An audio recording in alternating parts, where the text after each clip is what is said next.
Our organization founded in 2014 had that background, that we can join hands together, young, medium age, elderly people, turn our energies together and be able to give back to society. So in the action that the youth take, how do you want to work with them? With a lot of involvement, participation, listening, understanding, because at the end of the day, we must work with the youth for this country to go very far, considering that they are 70% of the population of this nation. Making sure that the 70 is actively involved, they participate, they are informed, and they are also given a chance to lead, then that means there's 100% will stand. This question is very critical. An ID card will help you to verify. Kama wewe mtu wa Transvaal nataka watu wa Bungoma, sikitambulisho ndio itatusaidia. So it becomes very critical kwa sababu itatusaidia kazi yetu kufanya vizuri. Inakusaidia ku-identify win wa mahali fulani wa mahali fulani. The other critical aspect of the ID is the access to services. If you want to bank your money in any bank, of course the first item to ask you document is the ID card. So it becomes very crucial, you must have an ID card. To do the banking, you must have an ID card. Tuambie kitambulisho ni kitu ya maana. Kwa sababu ukiwa na kitambulisho, it enables you to participate in any decision making process. Kwa sababu decision making process, you will only be allowed to make a decision. What are the effects of unemployment to youth? There is this thing of idleness. And idleness leads to criminal offenses, like formation of gangs and goons. There is drug and substance abuse, if there is that idleness. We have early pregnancies and marriages. Idleness can also lead to livestock theft. This is what we are supposed to do collectively. Let us involve our youth. That's full participation in all programs that are there on the ground. Nyenendo kali zimechangiwa na mwanamke kukuza mambo na chakula huko nyumbani ama usalama wa chakula huko nyumbani. Na ambapo tumekaa na wenzangu hapo administrators kujadili hili swali, tulianza mambo na first tukisema women are breadwinners. As you understand, on the current regime or the current trend of the economy, many of the men have neglected their responsibility and women have taken up the responsibility of being the breadwinners. They are the ones that struggle to bring the food on the table. Wanaume wengi wametekeswa majukumu yao, unapata wanalewa ovyo au bila kujali familia huko nyumbani. Na wanawake wamekuwa wakijituma kwa vyovyote vile kupitia kufanya vibarua ili waweze kuleta chakula huko nyumbani walisha hizo familia zao. Most of our girls get married at the age below identification card application. We know that. A girl can opt to get married at the age of 17, 16, 15, and even 14. Akishaolewa hivyo basi, anakaa comfort zone. Anaona hakuna maneno mengine, mimi nimepata mume, sitaki kitu kingine. And that is one of the reasons why our girls don't have the identification cards. Number two, some of these girls in our location originate from outside. So that bars them from getting the identification cards. Given that the parents must finger kidole for them. Yes, for them to get the identification card. Next, some of these girls are just ignorant. Wanajua hiyo kitambulisho haina maana. Sawa sawa. Sasa hawaendi kushika nini? Kitambulisho. Wanakaa tu, hata wakiambiwa wanaona ni kama ikae tu. So ignorance is also Some of our registration centers are very far from our villages. After Chief introducing the applicant, this applicant must travel like 5 kilometers, 3 kilometers from the registration office. And that has some financial implication. And actually that make our nurses have identification cards. And lastly, most of these young mothers are just committed, from taking care of the family to the farm and other things. So they don't have the time to go to the chief and ask for the letter of introduction to apply for the identification. We want to meet these young women in their groups and push them. Tafuta kitambulisho, register watoto wako birth registration, and register SHA, because without a birth certificate, huyu mtoto ataendaje shule? Challenges we face on the ground. Ya kwanza nimeanza na shida yenye hao applicants wanapata. Unapata applicant anakuja, in fact I had a scenario, mtoto anakuja na anasema chief, mimi nataka kitambulisho na mzazi ameninyima. Reason, baba alifukuza mama huyu mtoto, mama hayuko, baba ndiye ako na kitambulisho na asikizani na mama mwenye ameoa, sio mama yake. Sasa mtoto ako na tabia mbaya, alisikizi, akamnyima. So I decided to arrest this parent. Nikamtoa, akaenda mpaka kwa registration office, akafinya kidole, akatoa ID card.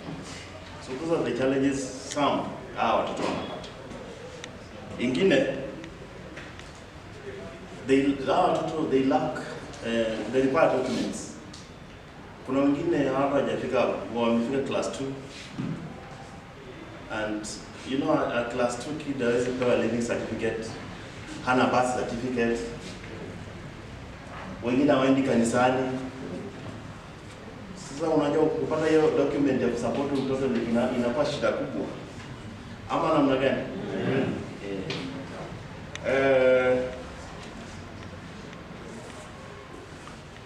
Ingine, apart from living certificates, wengine hawana birth certificates. They don't have birth certificates. Just basic documents required for the ID application, hawana kabisa.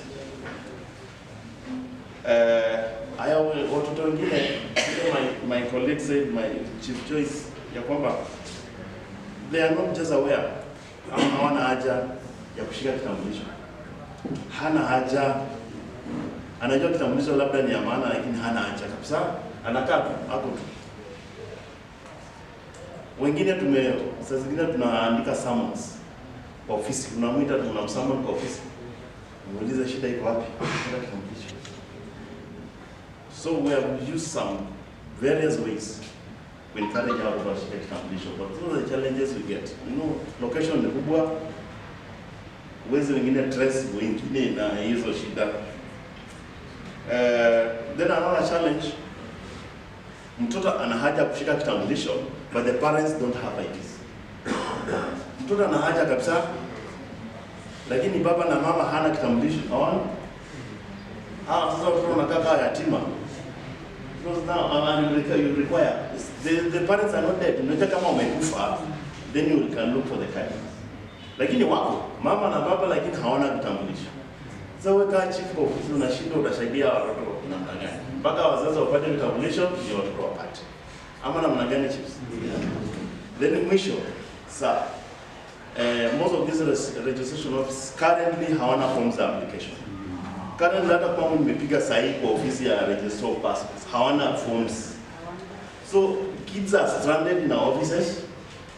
Some give up. Wengine they just give up to apply. Here you are now more empowered. When I say it is empowerment is continuous, you can now realize you need empowerment all the time. But as you see, there's something that she doesn't know. Nobody knows everything. So So that is the first thing that you are supposed to have. Your mindset must be that you need to learn all the time. Yeah. And you learn from who? Your fellow colleagues who have more knowledge. So I'm very happy that now you have appreciated what you said this morning, that you learn from our facilitators. Let me react to some of the issues that you raised, particularly the ID issue. The ID issue, you know, ID is identification. Yes. So you want to register somebody, he is a Ken? So these problems, if you want to solve them, they start from birth. Registration of birth. Because if you don't have proper registration of birth, then you have problems in registration of person. Because the person that you are registering, you don't know where he was born. Yeah. So as administrators, the first area of concern is birth. Registration of birth. What's up? Yes. And you know we have two types of registration of birth. The first one is called Are, late and current. Current. Or are the one that you are registered within 6 months. Yes. As administrators, you must ensure that all or part or most of your registration of birth is early. That is very easy. In Kenya today, the registration of birth, what you are calling current. 0 to 6 months is very easy because you have community health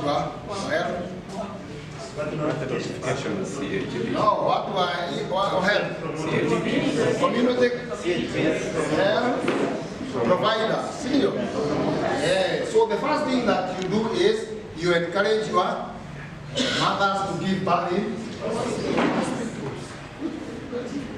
So this is a system. So if the system collapses from the ground or from the initial stage, you have problems. Yes. So let us concentrate too much in current registration of birth. Yeah. So that's where somebody will get the birth. Yeah. But because I've been an administrator in Kuywa, 3 years, Tongale, Bungoma North, 2.5 or almost 3 years. We have so many late registrations. Na hii maneno unasikia sio hii maneno unasikia ya IDs. Most of them is because of late registration. Mtu anakuja akiwa 38 apata ile ya register grade 6, grade 7. Sasa anakimbia na forms, and those forms are given to somebody. There is maybe a villager who is making it so that the chiefs can sign. So you can see the problem. So let us address the issue of registration of birth.